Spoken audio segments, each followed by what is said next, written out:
İstanbul bajarê herî mezin yê Tirkiye û ji deverên din yên welêt gelek kes ji bo jiyaneka baştir tên vî bajarê.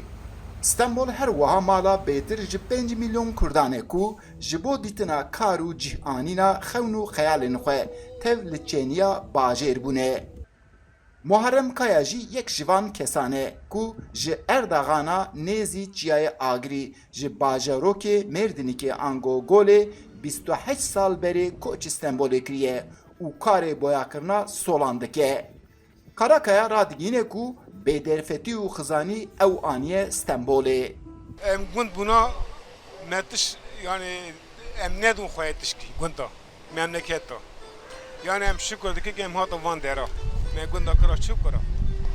Şoğul tane gunda, iş tane, heş me bine berfida diminin. Buradaki çivki.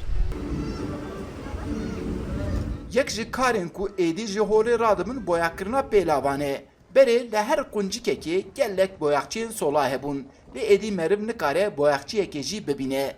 Sedema vî jî ew e ku êdî firçe û boyaxên solan di markêtan da tê firotin û herkes dema ji mal derdikeve yekser pêlavê xwe bi van firçên nûjen boyak dike. Dîsa jî hin kes bi pêgirî vî karî didomînin ku Karakaya jî yek ji van e. Ardahanê wî sirê dixwand, lîsê dixwand. Pêşiya me birê me wana vî îşî vira dikirin.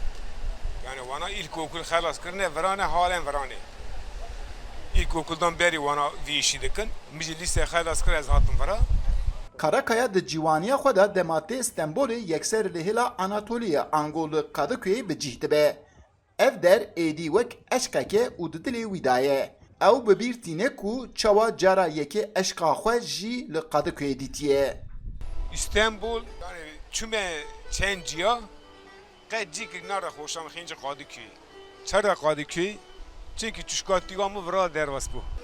Hatim yuva kurmuş kırım zevcim dadgarın tetiştike. Haf me haberi ve sigorta xizmet tijikir. 15 sala mı çiftçi bakur yatırmış kır.